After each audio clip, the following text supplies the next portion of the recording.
दोस्तों, अभी हाल ही में 90 के दशक की मशहूर एक्ट्रेस सोनाली बेंद्रे ने एक बड़ा खुलासा किया है।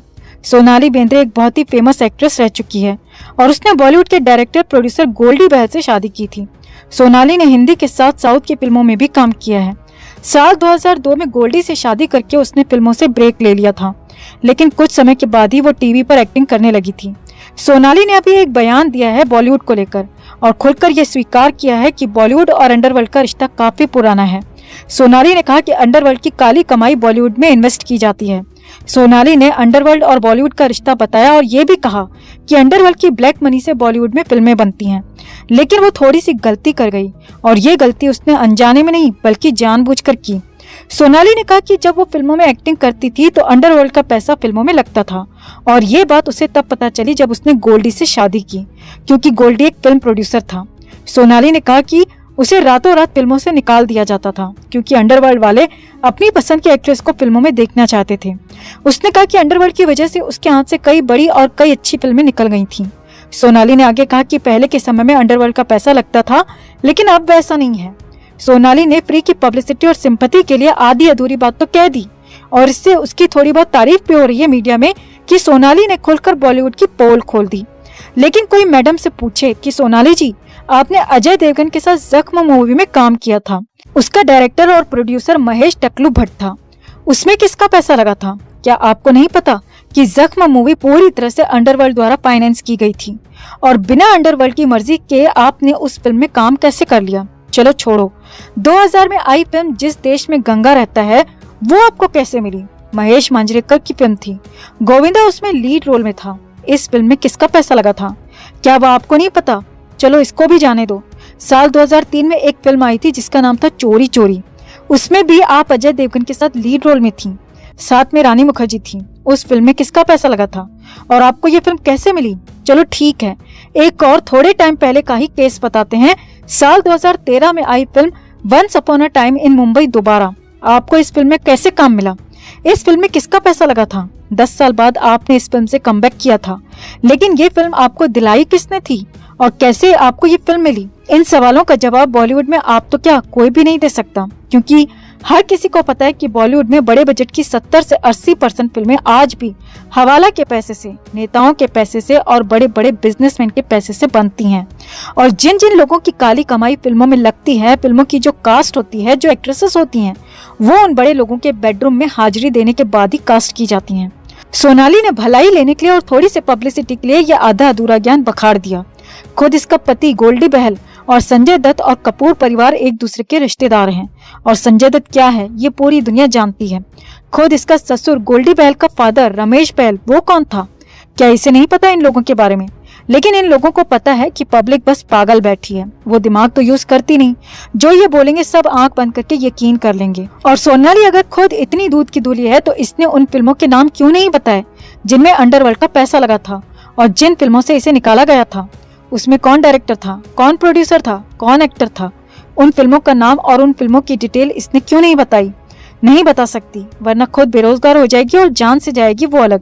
लेकिन आधा अधूरा बयान देकर ये लोग बस मीडिया का अटेंशन गेन करना चाहते हैं, पब्लिसिटी लेना चाहते हैं और कुछ नहीं। ऐसे ही साल 6 महीने में कोई न कोई एक्ट्रेस निकलकर सामने आती है और बोलती है कि जब मैं फिल्मों में नई आई थी तो मुझे कंप्रोमाइज करने के लिए बोला गया था, मुझसे रिलेशन बनाने को बोला गया था, अकेले कमरे में बुलाया, रात में बुलाया, अकेली जगह बुलाया और पता नहीं क्या क्या बातें बोलती हैं। लेकिन कभी भी इस तरह की जो एक्ट्रेस बयान देती हैं वो फिल्म मेकर का या एक्टर का नाम कभी नहीं बताती। जिसने फसल काटने की डिमांड की है कम से कम उसका नाम तो बताओ। लेकिन ऐसे आधे अधूरे बयान देकर 2-4 दिन के लिए मीडिया में चर्चा में आ जाती हैं और उनका वही मकसद होता है। और कोई इनसे पूछे कि जब शुरू में ही तुमसे कंप्रोमाइज करने की डिमांड होने लगी थी तो फिर आपको आगे की फिल्में कैसे मिल गई? कोई जवाब नहीं देंगी। दरअसल ये लोग ऐसे किस्सों को समय समय पर इसीलिए बताते रहते हैं कि इनकी 2-4 दिन चर्चा हो जाए और बीच बीच में ये सुर्खियों में बनी रहें और लोग सोचें इनके बारे में कि अरे ये तो बहुत सीधी है, इसने अपनी मेहनत से ये मुकाम हासिल किया है और ये बेचारी विक्टिम है। लेकिन जिसने बॉलीवुड में 5 से 10 साल काम कर लिया या ए ग्रेड फिल्मों में काम कर लिया, वो ना तो कंप्रोमाइज से बचती है और ना ही अंडरवर्ल्ड से। अगर आप भी हमारी बातों से सहमत हैं तो कमेंट में अपनी बात, अपनी राय जरूर रखें और वीडियो को लाइक और शेयर कर अपना प्यार और सपोर्ट भी जरूर दिखाएं। चैनल के साथ जुड़कर चैनल को सब्सक्राइब कर हमारी आवाज बने। जैसे ही राम तेरी गंगा मैली फिल्म हिट हुई तो चारों तरफ मंदाकिनी की चर्चा होने लगती है, उसकी खूबसूरती की चर्चा होने लगती है। इसके बाद दाऊद इब्राहिम बॉलीवुड स्टार्स के लिए फिर से एक पार्टी ऑर्गेनाइज करता है। इस बार उसमें मंदाकिनी भी जाती है। मंदाकिनी और दाऊद की वहाँ पर मुलाकात होती है और धीरे धीरे ये मुलाकात प्यार में बदल जाती है। दाऊद को शौक था बॉलीवुड की हीरोइंस के साथ खेलने का। दाऊद हर तीसरे दिन एक नई एक्ट्रेस को पकड़ता, यूज करता और फेंक देता। जैसे ही दाऊद और मंदाकिनी का प्रेम परवान चढ़ता है, वैसे ही दाऊद को भारत छोड़ना पड़ता है। साल 1986 में दाऊद पर एक मर्डर का आरोप लगता है और वो कुछ बड़े नेताओं की मदद से भारत से दुबई भाग जाता है। इसके बाद मंदाकिनी हर 2-3 महीने में दुबई जाने लगती है। कहा यह जाता था कि मंदाकिनी वहां पर मॉडलिंग से रिलेटेड कामों के लिए जाती है, लेकिन उसी दौरान मंदाकिनी और दाऊद का एक फोटोग्राफ मीडिया में वायरल हो जाता है, जिसमें मंदाकिनी दाऊद के साथ क्रिकेट स्टेडियम में मैच देख रही थी, जो कि दुबई का एक फोटो था। उस फोटो के बाद मंदाकिनी और दाऊद के अफेयर की खबरें आने लगती हैं। हालांकि मंदाकिनी ने कभी भी ये बात अपने मुंह से कभी नहीं स्वीकारी। मंदाकिनी की पहली फिल्म राम तेरी गंगा मैली को माना जाता है, जबकि उससे पहले मंदाकिनी की 2 हिंदी फिल्में पहले ही रिलीज हो चुकी थी, लेकिन उनमें मंदाकिनी का साइड रोल था और वो फिल्में सफल भी नहीं हुई थी। इसीलिए इनमें मंदाकिनी के काम को किसी ने भी नोटिस नहीं किया। यही कारण है कि मंदाकिनी की पहली फिल्म राम तेरी गंगा मैली को ही माना जाता है। राम तेरी गंगा मैली बहुत बड़ी हिट मूवी थी, लेकिन इसके बाद मंदाकिनी की कोई भी मूवी इतने बड़े लेवल पर सफल नहीं हुई। मंदाकिनी की कुछ एक फिल्मों को छोड़ दें तो उसकी ज्यादातर फिल्में लगातार फ्लॉप ही रहीं। इसके बावजूद मंदाकिनी के पास फिल्मों के ऑफर्स की कोई कमी नहीं थी। साल 1986 में मंदाकिनी ने 6 फिल्में की, साल 1987 में 7 फिल्में की, 1988 में 9 फिल्में की और 1989 में 7 फिल्मों में काम किया, जबकि साल में उसकी मुश्किल से इक्का दुक्का फिल्में छोटी बड़ी हिट होती थी। फिर भी उसके पास फिल्मों की लगातार भरमार थी। मंदाकिनी के पास लगातार फ्लॉप फिल्मों के बावजूद फिल्मों के ऑफर्स आने का सबसे बड़ा कारण था दाऊद इब्राहिम। मंदाकिनी हर 2-3 महीने में दुबई जाती, दाऊद से मिलती और इधर भारत में उसे फिल्में मिल जाती। लेकिन 1990 के बाद ऐसा कुछ होता है कि पूरा बॉलीवुड एकदम से चौंक जाता है। 1990 में मंदाकिनी की हालांकि 8 फिल्में रिलीज होती हैं, लेकिन उन सभी की शूटिंग 1990 से पहले ही पूरी की जा चुकी थी। दरअसल 1990 में मंदाकिनी ने अचानक से फिल्में साइन करनी बंद कर दी। हालांकि दाऊद की तरफ से उसे फिल्में दिलवाई जा रही थी, लेकिन मंदाकिनी अब कोई भी फिल्म साइन नहीं कर रही थी और इसका कारण था कि मंदाकिनी दाऊद से शादी करके दुबई में सेटल होने के सपने देख रही थी।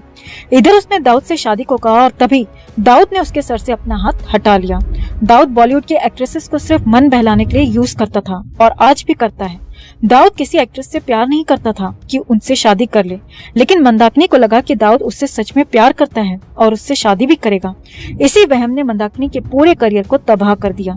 मंदाकिनी ने जैसे ही दाऊद से शादी को कहा तो दाऊद ने उसे साइडलाइन कर दिया और उसे फिल्में दिलानी बंद कर दी। इसके बाद मंदाकिनी 1991 में एक हिंदी फिल्म में दिखाई देती है और एक बंगाली में।